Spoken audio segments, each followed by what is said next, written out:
Breaking news phone tapping కేసులో విచారణ కొనసాగుతుంది. ఎస్ఐబి మాజీ చీఫ్ ప్రభాకర్ విచారణ చేస్తున్నారు. జాయింట్ సిపి 26 హార్డ్ డిస్కులు ధ్వంసం చేసినట్లు గుర్తించారు. అందులో 7 కొత్త హార్డ్ డిస్కులు రీప్లేస్ చేయడంపై సిట్ ఆరా తీస్తుంది. రివ్యూ కమిటీ అనుమతి లేకుండానే రాజకీయ నేతలు, వ్యాపారవేత్తల ఫోన్లు ట్యాప్ చేసినట్టు విచారణలో తేలింది.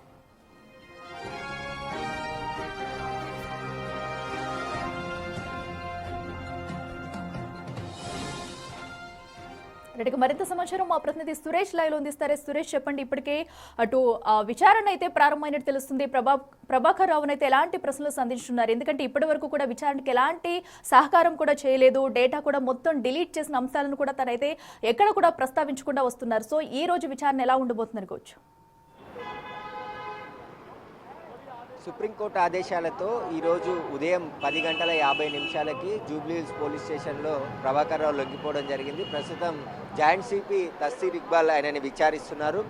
జూబ్లీహిల్స్ పోలీస్ స్టేషన్లోని 2వ అంతస్తులో ప్రస్తుతం ప్రభాకర్ రావు విచారణ కొనసాగుతుంది. అయితే గతంలో అనేక సార్లు విచారణకు వచ్చాడు, కానీ పోలీసుల విచారణకు సహకరించలేదని చెప్పేసి సుప్రీంకోర్టు దృష్టికి దర్యాప్తు బృందం, ఇటు ప్రభుత్వం కూడా తీసుకెళ్లడం జరిగింది. దీంతో కస్టడీకి అనుమతిస్తూ వారం రోజుల పాటు ప్రభాకర్ రావుని కస్టడీలో విచారించవచ్చు అని చెప్పేసి కూడా సుప్రీంకోర్టు ఆదేశాలు ఇవ్వడంతో ప్రస్తుతం ప్రభాకర్ రావుని మొదటిసారి కస్టడీలో పోలీసులు విచారిస్తున్నారు. మొత్తం వారం రోజుల పాటు జూబ్లీహిల్స్ పోలీస్ స్టేషన్లోనే ప్రభాకర్ రావుని ఉంచి విచారించబోతున్నారు. అయితే ప్రభాకర్ రావు గతంలో ఎస్ఐబి కార్యాలయంలో అనేక ఆధారాలను ధ్వంసం చేశాడని చెప్పేసి ఇప్పటికే ఆధారాలు సేకరించారు.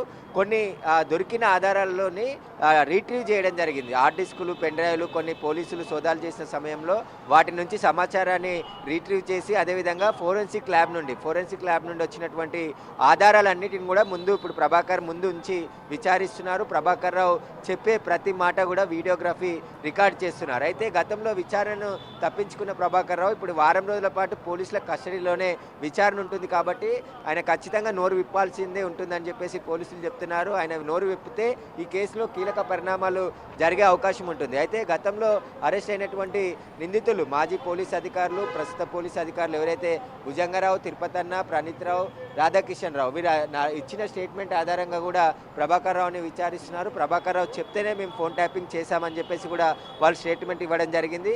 వారు ఇచ్చిన క్లూస్ ద్వారా ఇప్పుడు ప్రభాకర్ రావుని లోతుగా విచారిస్తున్నారు. అయితే ఈ విచారణలో ప్రభాకర్ రావు నుంచి కీలక సమాచారం రాబట్టేందుకు పోలీసులు అన్ని ప్రయత్నాలు చేసే అవకాశం కనబడుతుంది. ఫోన్ ట్యాపింగ్లో మొత్తం రాజకీయ నాయకులకు సంబంధించిన స్టేట్మెంట్ కూడా రికార్డ్ చేయడం జరిగింది. గతంలో ప్రతిపక్ష నాయకులుగా ఉన్నటువంటి బీజేపీ నాయకులు రఘునందన్ రావు, ఈటల రాజేందర్, కొండా విశ్వేశ్వర్ రెడ్డి, బండి సంజయ్ వీళ్ళ ఫోన్లు కూడా ట్యాపింగ్ జరిగాయి. వారి స్టేట్మెంట్ కూడా రికార్డ్ చేయడం జరిగింది. కొండా విశ్వేశ్వర్ రెడ్డి అయితే ఏకంగా తనను బెదిరించారు, పోలీసుల టార్చర్ తట్టుకోలేక బెంగళూరు వెళ్ళిపోయాను అని చెప్పేసి కూడా ఆయన చెప్పడం జరిగింది. కాబట్టి వీటన్నిటికి సంబంధించి ప్రభాకర్ రావుని క్షుణ్ణంగా విచారించి ఆయనకు సంబంధించిన సమాచారాన్ని రాబట్టే ప్రయత్నం పోలీసులు చేస్తున్నారు. ప్రస్తుతం హైదరాబాద్ జాయింట్ సిపి తస్సీర్ ఇక్బాల్ ఆయనని విచారణ జరుపుతున్నారు.